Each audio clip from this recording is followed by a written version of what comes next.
ఉప్పు నిస్సారమైతే అది దేని వలన సారం పొందుతుంది? అది బయట పారవేయబడి మనుషుల చేత త్రొక్కబడుడికే కానీ మరి దేనికి పనికిరాదు. ఉప్పు నిస్సారమైతే, ఉప్పులో సారం లేకపోతే దాన్ని ఎవరు వాడుకోరు. దాన్ని ఏం చేస్తారంటే బయట పారేస్తారంట, త్రొక్కుతారు, పారేస్తారు, దాన్ని ఎవరు పట్టించుకోరు. అదే సారం కలిగిన ఉప్పు అయితే ఏం చేస్తారు? తీసుకుని జనం వాడుకుంటారు. దేవునికి స్తుతి కలుగును గాక. ప్రెసిడెంట్ హల్లెలూయా. తింటారు, దాన్ని ఏం చేస్తారు చెప్పండి? తింటారు, ఉప్పుని తింటారు. అయితే నిస్సారమైన బ్రతికే నువ్వు కలిగి ఉంటే నువ్వేమవుతున్నావు? నువ్వు బయట పారవేయబడి త్రొక్కబడడానికి తప్ప నీ జీవితం ఎందుకు పనికిరాదు అని దేవుని యొక్క వాక్యం. ఉప్పు నిస్సారం అయితే దేనివల్ల అది సారం పొందుకుంటుంది? దేనివల్ల ఏం కలగదంట? దానికి సారం తీసుకురాలేం. నిస్సారమైన ఉప్పుకి దేనివల్ల కూడా ఏం తీసుకురాలేమంట చెప్పండి? సారం తీసుకురాలేమంట. అది బాటి పారవేయబడ్డానికి. అయితే ఇప్పుడు దేవుడు మనల్ని ఉప్పు అని చెబుతున్నాడు.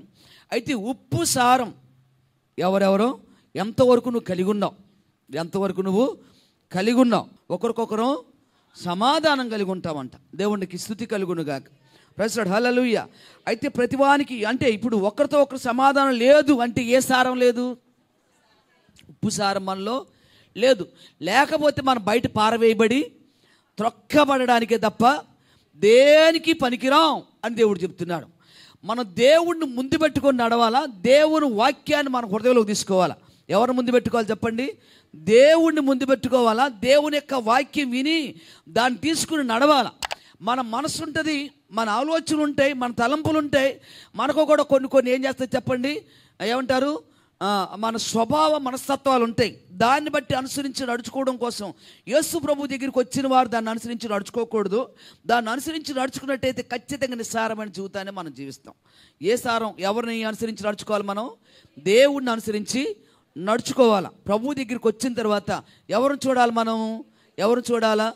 ప్రతి పరిస్థితిలో భార్య, భర్త, పిల్లలు చెప్పండి, దేవుని బిడ్డలు ప్రతి ఒక్కరు కూడా ఎవరి తట్టు చూడాలి చెప్పండి? దేవుని తట్టు చూడాలి. కుటుంబాన్ని చక్కగా కట్టుకోవాలా. దేవునికి స్తుతి కలుగును గాక. ప్రెసిడెంట్ హల్లెలూయా. జీవితాన్ని చక్కగా కట్టుకోవాలా. జీవితాన్ని ఎలా కట్టుకోవాలా? చక్కగా కట్టుకోవాలా. దేవునికి స్తుతి కలుగును గాక. ఉప్పు సారం దేని వల్ల కలుగుద్దంటే అగ్ని వల్ల కలుగుద్దంట. ఇక్కడ మాట, ఉప్పు ఎక్కడి నుంచి తీస్తారు తెలుసా మీకు? సముద్రంలోంచి తీస్తారు. సముద్రపు నీళ్ళల్లో ఉంటుంది. మిగతా మన నీళ్ళల్లో ఉండదు. మన నీళ్ళల్లో ఉండదు, అన్ని నీటిలో ఉండదు. సముద్రపు నీటిలో ఉప్పు ఉంటుంది. సముద్రం నీటిలో ఉప్పు నీకు కంటికి కనపడుతుందా? సముద్రానికి వెళ్ళి మనందరూ ఇంచుమించుగా చాలా మంది సముద్రం చూసి ఉంటారు. అయితే సముద్రపు నీళ్ళల్లో ఉప్పు ఎప్పుడైనా మీకు కనబడిందా? కంటికి కనబడలేదు, కనబడదు కూడా. అది ఒకవేళ నోట్లోకి వెళ్తే ఉప్పు కనబడుతుంది, ఉప్పు నీళ్లు అనుకుంటాం. కానీ ఉప్పు మాత్రం దాంట్లో ప్రత్యేకంగా కనబడదు. ఉప్పు కనబడాలంటే ఏం కావాలి? దాన్ని ఆ నీళ్ళను ప్రత్యేకపరచాలి. ప్రత్యేకంగా ఏం కావాలి? వాటిని బయటికి తీసుకురావాలి. నీళ్ళను బయటికి తీసుకురావాలి. ఒక స్థలంలోనికి తీసుకొచ్చి ఏం కావాలి? దాన్ని మడులు కట్టాలి. మడులు కట్టి ఆ నీళ్ళని ఏం చేయాలి? నిలవ చెయ్యాలి. అగ్ని పైనుంచి సూర్యరశ్మి తగిలి నిదానంగా ఆ నీరంతా ఆవిరైపోయినప్పుడు దానిలో ఉప్పు మిగిలిపోద్ది. దేవునికి స్తుతి కలుగును గాక. ఇప్పుడు నీకు ఉప్పు సారం కావాలి, నువ్వు ఒక ఉప్పుగా ఉండాలంటే లోకములో నుంచి చెప్పండి, ఇంకా నీ శరీర సంబంధ స్వభావంలో నుంచి ఏం కావాలా?